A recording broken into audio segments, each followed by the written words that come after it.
जय हिंद साथियों।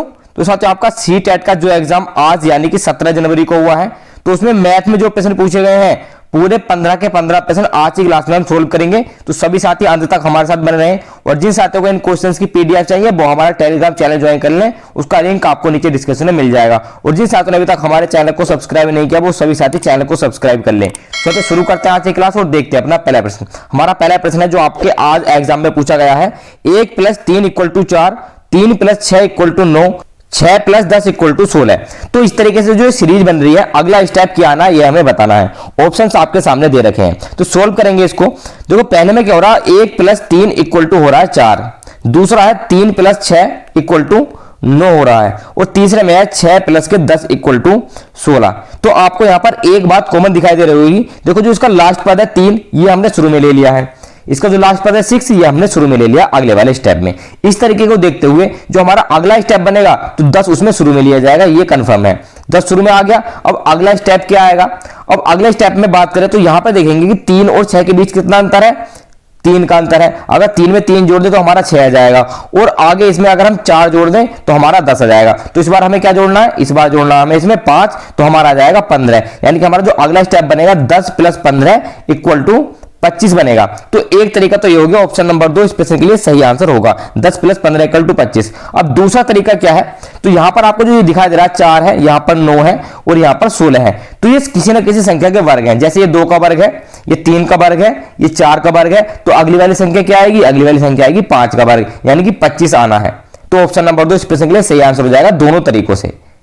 अगला प्रश्न देखेंगे, प्रश्न नंबर 2 है, प्रथम 10 सब प्राकृतिक संख्याओं का माध्य ज्ञात कीजिए। तो आपसे माध्य पूछा जाए या फिर औसत पूछा जाए, दोनों का मतलब एक ही होता है, माध्य और औसत एक ही बात है। ऑप्शन दे रखे हैं 10, 11 या फिर 12 या 20। तो पहले निकालेंगे हम 10 सम प्राकृतिक संख्याओं का योग। तो इसका जो फॉर्मूला होता है सम प्राकृतिक संख्याओं का योग निकालने का, वो होता है आपका n + 1, ये आपका फॉर्मूला होता है। अब n क्या है, यहाँ पर n है पदों की संख्या जो हमारे यहाँ पर 10 दे रखी है, तो n की जगह 10 रख लेंगे और इसको हम सोल्व करेंगे। यहां से निकल रहा हमारा योग, पहली 10 सम प्राकृतिक संख्याओं का योग निकल रहा है यहां से। तो निकालेंगे यहाँ को 10 हो जाएगा ये वाला और ब्रैकेट खोलेंगे तो गुणा का निशान आ जाएगा, 10 और 1 11 हो जाएगा। सोल्व करने की इसको जरूरत नहीं क्योंकि ये कट जाएगा, हमें पता है। अब योग हमारे पास आ गया। अब औसत निकालने के लिए क्या करते हैं, ये जो योग होता है संख्याओं का, उस योग को, ये जो 10 × 11 है, इस योग को जितनी भी संख्या होती है उनके नंबर से भाग दे देते हैं। तो हमारे यहाँ पर 10 संख्याएं थी तो 10 से इसको भाग दे देंगे, 10 से 10 कट जाएगा और हमारा जो औसत निकल के जाएगा वो हो जाएगा 11। यानी कि पहले 10 सम प्राकृतिक संख्याओं का जो माध्य होगा, जो औसत होगा वो 11 होगा। ऑप्शन नंबर 2 इस प्रश्न के लिए सही आंसर हो जाएगा। अगला प्रश्न देंगे, प्रश्न नंबर 3 है, स्कूल के बच्चों में 20 लीटर दूध का वितरण किया जाना है। यदि प्रत्येक छात्र को 1/4 लीटर दूध मिलता है तो छात्रों की कुल संख्या हमें ज्ञात करनी है। ऑप्शंस आपके सामने दे रखे हैं, 80, 120, 82 या फिर 100। तो इसको सोल्व करते हैं। मान लें छात्रों की कुल संख्या है x, छात्रों की कुल संख्या हमने x मान ली और एक छात्र को कितना दूध मिल रहा है, एक छात्र को दूध मिल रहा है 1/4। अब टोटल दूध की बात करें तो क्या कर देंगे, x से गुणा कर देंगे, हमारे पास टोटल दूध आ जाएगा, यानी कि x × 1/4। क्योंकि एक छात्र को 1/4 मिल रहा है इसलिए x छात्रों को कितना मिलेगा, x × 1/4, यानी कि हमारा टोटल दूध आ गया। टोटल दूध हमारा कितना दे रखा है, 20 लीटर = 20 कर लेंगे, इसको सोल्व कर लेंगे, यहां से हमारी x की वैल्यू यानी कि छात्रों की कुल संख्या आ जाएगी। करेंगे इसको, अब 4 उधर जाएगा पक्षांतर होकर तो गुणा में चले जाएगा, तो x = हो जाएगा 20 × 4 यानी कि 20 × 4 = 80। तो स्कूल में कितने छात्र थे, 80 छात्र थे। ऑप्शन नंबर 1 इस प्रश्न के लिए सही आंसर हो जाएगा। इस तरीके से इन क्वेश्चनों को सोल्व करना है और इस तरीके के क्वेश्चन आपके एग्जाम में बन रहे हैं। अगला प्रश्न देखेंगे, प्रश्न नंबर 4 है, अनुचित भिन्न और उचित भिन्न का गुणनफल है दोनों भिन्नों से बड़ा, दोनों भिन्नों से कम या फिर दोनों संख्याओं के योग से छोटा। तो साथियों ये जो क्वेश्चन हमें कि जिस बच्चे ने भेजा है उसने सिर्फ क्वेश्चन बताया है, ऑप्शंस में थोड़ी सी कंफ्यूजन है तो ऑप्शंस को मत देखिएगा, हम आपको इस प्रश्न को सोल्व करा देते हैं, इससे पता लग जाएगा आपको कि आंसर क्या होगा। आपका जो पेपर देखा है उनको तो ऑप्शंस का पता होगा, वो अपने आप अंदाजा लगा लेंगे। तो पहले हम समझते हैं कि उचित भिन्न और अनुचित भिन्न होती क्या है। उचित भिन्न को बोलते हैं प्रॉपर फ्रैक्शन और अनुचित भिन्न को बोलते हैं हम इम्प्रॉपर फ्रैक्शन। तो यहां पर मैं 2 भिन्न लिख रहा हूं आपके सामने। जैसे पहले हमने लिख ली है 3/4, 3/4 लिख ली, दूसरी हमने यहां पर लिख ली 4/3। अब भिन्न कितने, 2 चीजों से मिलकर बनती है, एक अंश से और दूसरी हर से। एक अंश होता है दूसरा हर होता है, इसमें भी अंश और हर है। अब दोनों भिन्नों में अंतर क्या दिखाई दे रहा है, यहां पर देखो इसका जो अंश है पहली वाली भिन्न का अंश छोटा है हर से, यानी कि 3 है 4 बड़ा है। इसमें क्या है, इसमें अंश बड़ा है हर से। तो जो जिसमें अंश हमारा बड़ा होता है वो होती है हमारी अनुचित भिन्न यानी कि इम्प्रॉपर फ्रैक्शन और जिसमें अंश छोटा होता है वो होती है हमारी उचित भिन्न यानी कि प्रॉपर फ्रैक्शन। तो ये समझ में आ गया कि उचित भिन्न और अनुचित भिन्न क्या होती है। अब क्वेश्चन पे आते हैं, इन दोनों का गुणनफल। अब इन दोनों का गुणनफल कर लेते हैं, 3/4 और 4/3 का 4 से 4 कट जाएगा, 3 से 3 कट जाएगा, जो हमारा गुणनफल आएगा वो आएगा यहां से निकलकर 1 आ गया है। अब देखते हैं गुणनफल का हमें पता चल गया 1 आ गया, तो दोनों भिन्नों से बड़ा। अब क्या ये 1 जो है ये दोनों भिन्नों से बड़ा है? पहले इसको थोड़ा सोल्व कर लेते हैं। 4 से 30 को 3 है यहाँ पर, 30 दशमलव लगा के 30 कर लेंगे इसको। अब 4 से भाग करेंगे तो ये हो जाएगा हमारा कुछ 4 सत्ते 28, 20 हो जाएगा, तो 4 चौक 16, 4 चौक 4 पंजे 20, इतना आ जाएगा, ये 0.75 आ जाएगा। 4 से इसको भाग करेंगे, अब 3 से 4 को भाग करेंगे तो कितना आएगा? ये आएगा 1.33, इस तरीके से जाएगा 1.33। तो पहली वाली जो फ्रैक्शन है इसकी वैल्यू होगी हमारी 0.75, दूसरी वाली की वैल्यू होगी 1.33। तो पहला वाला ऑप्शन देखते हैं, दोनों भिन्नों से बड़ा है। तो क्या ये जो 1 है ये दोनों भिन्नों से बड़ा है? नहीं, इससे बड़ा नहीं है दूसरी वाली से। आगे देखेंगे, दोनों भिन्नों से कम है? तो दोनों भिन्नों से कम भी नहीं है, क्योंकि इससे बड़ा है पहली वाली से। दोनों संख्याओं के योग से छोटा है? बिल्कुल सही बात है, दोनों संख्याओं का योग कर लेंगे तो उससे छोटा हो जाएगा। तो आपके ऑप्शंस कुछ इस तरीके के होंगे। तो ये हमने आपको क्वेश्चन करा दिया, ऑप्शंस के हिसाब से आप खुद भी अंदाजा लगा लेना कि आपका कौन सा ऑप्शन सही होगा।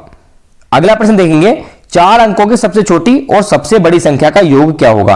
तो इस तरह के क्वेश्चन आपके एग्जाम में बन रहे हैं। जो आपका 13 जनवरी को एग्जाम हुआ था, 13 जनवरी को, उसमें पूछा गया था कि 3 अंकों से बनने वाली सबसे बड़ी संख्या और सबसे छोटी संख्या का अंतर निकालना था, अंतर बताना था उसमें। आज क्या पूछा गया है? आज पूछा गया 4 अंकों की सबसे छोटी और सबसे बड़ी संख्या का योग। तो लिख लेते हैं पहले 4 अंकों की सबसे छोटी संख्या 1, उसके पीछे 3 जीरो, 1000, यानी कि हमारे 4 अंकों की सबसे छोटी संख्या होगी। और सबसे बड़ी संख्या लिखने के लिए 4 बार 9 लिख देंगे, इस तरीके से जोड़ देंगे इन दोनों को। 9 0 9, 9 हो जाएगा, 9 हो जाएगा, 9 और 1 10 हो जाएगा, यानी कि 10,999, जो हमारा ऑप्शन नंबर 4 है। ऑप्शन नंबर 4 इस प्रश्न के लिए सही आंसर हो जाएगा। इस तरीके से हम निकालेंगे इनको। अगला प्रश्न देखेंगे, 2 सही 2/3 समकोण बराबर है।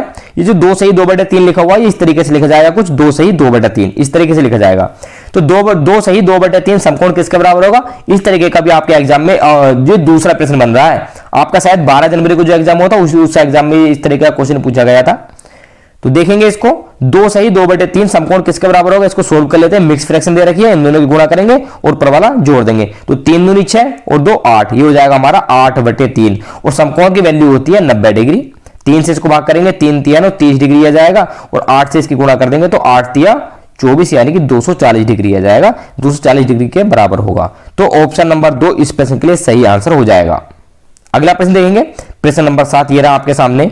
एक घन का प्रत्येक फलक है आयताकार, वर्ग, त्रिकोणीय या फिर विषम कोण। विषम कोण होता है साथियों आपका रोम्बस।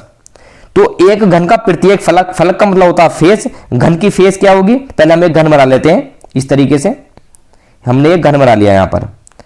तो इसका जो फेस होगी, मतलब एक साइड जो उसकी फलक बोलेंगे हम, ये वाली इधर की साइड की या फिर इधर की साइड की, तो ये किस तरीके की दिखाई दे रही है? तो हम इसको अलग तरीके से बना लेते हैं। हमने एक फेस बना लिया घन की, तो ये किस तरीके से दिखाई दे रही है? ये दिखाई दे रही है वर्ग के आकार की। तो ऑप्शन नंबर 2 इस प्रश्न के लिए सही आंसर हो जाएगा, वर्ग के आकार की दिखाई देगी। अगर घनाभ की बात करें, घनाभ की बात करें, इस तरीके का आपका घनाभ होगा कुछ इस तरीके का। तो घनाभ की जो आगे की जो साइड होगी, इधर की जो ये वाली साइड होगी, ये होगी आपकी आयताकार, और जो यहाँ की जो फेस होगी इधर वाली साइड की, ये होगी आपकी वर्गाकार। तो घनाभ में इस तरीके का हो जाएगा। अगला प्रश्न देंगे, प्रश्न नंबर 8 है, 256 वर्ग इकाई क्षेत्रफल का एक आयत बनाने के लिए 4 सर्वांगसम वर्गों का उपयोग किया जाता है। तो वर्ग का परिमाप हमें निकालना है।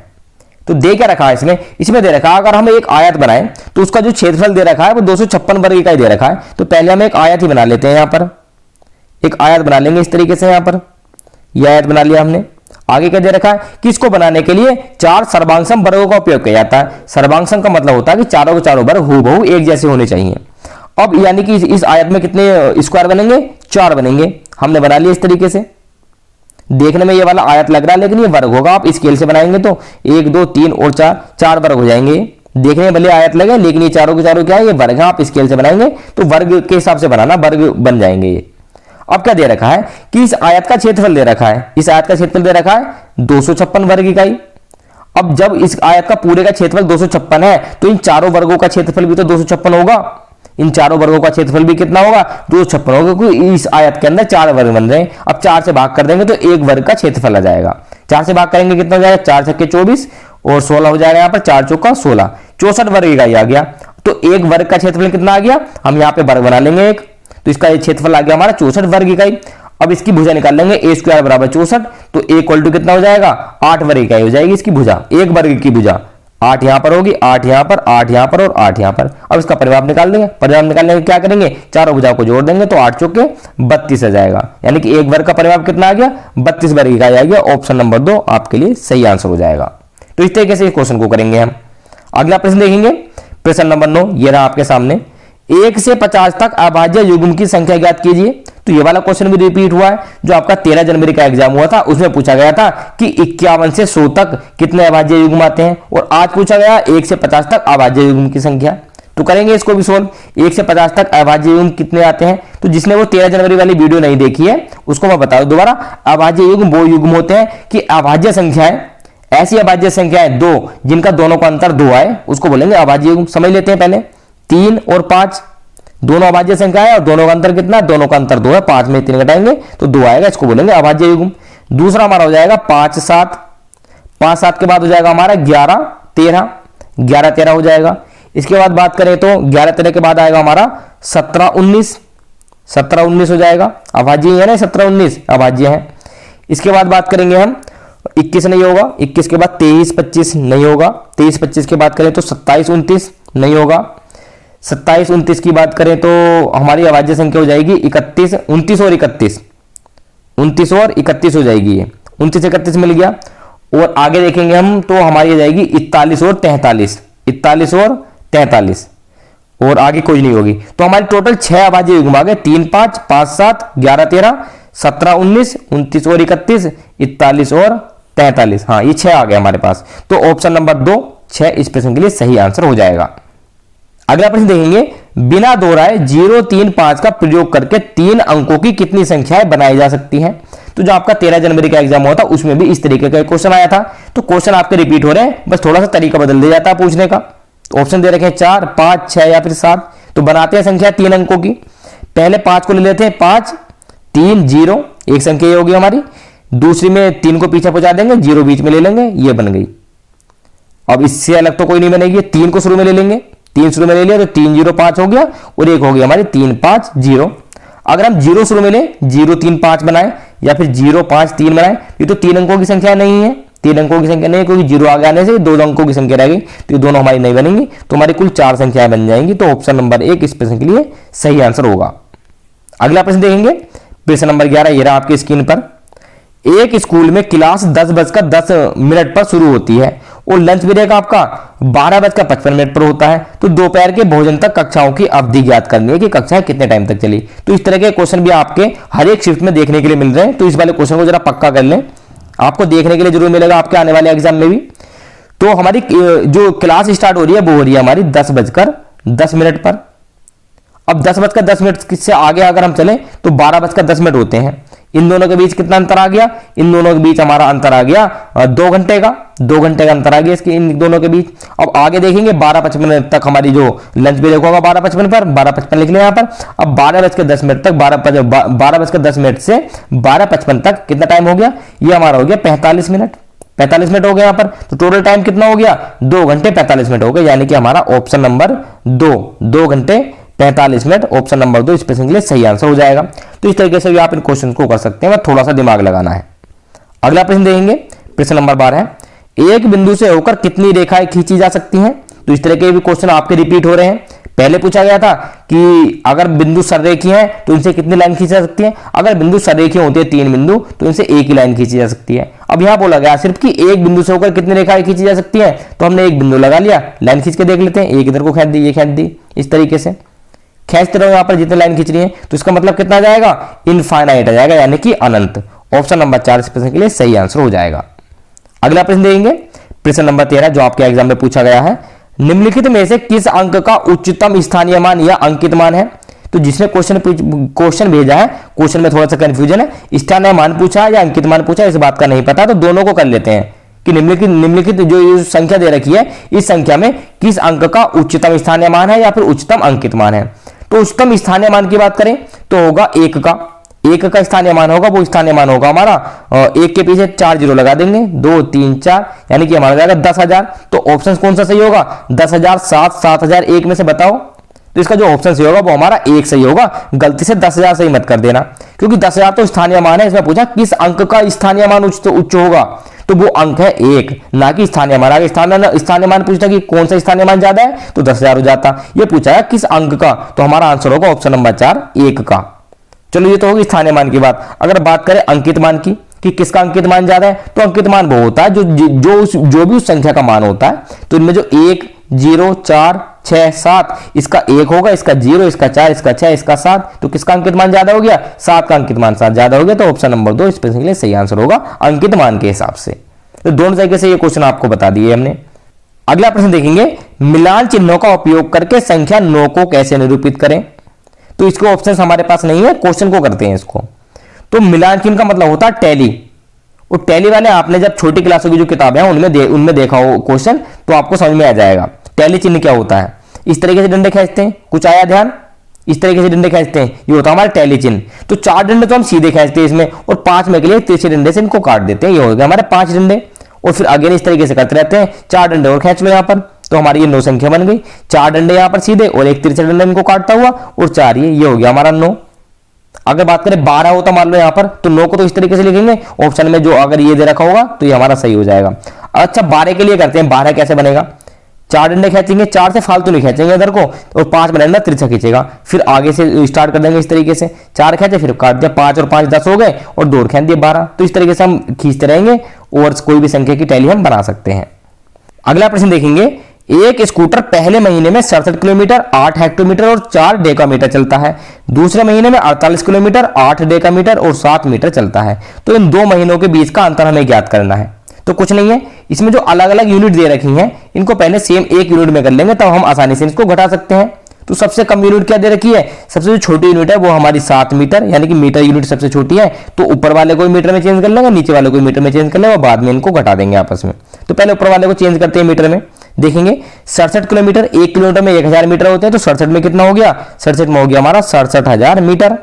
और 8 हेक्टोमीटर में कितने मीटर होंगे, 1 हेक्टोमीटर में 100 मीटर होते हैं, हमारे 100 मीटर होते हैं, तो 8 हेक्टोमीटर में 800 मीटर हो गया हमारा 800 मीटर।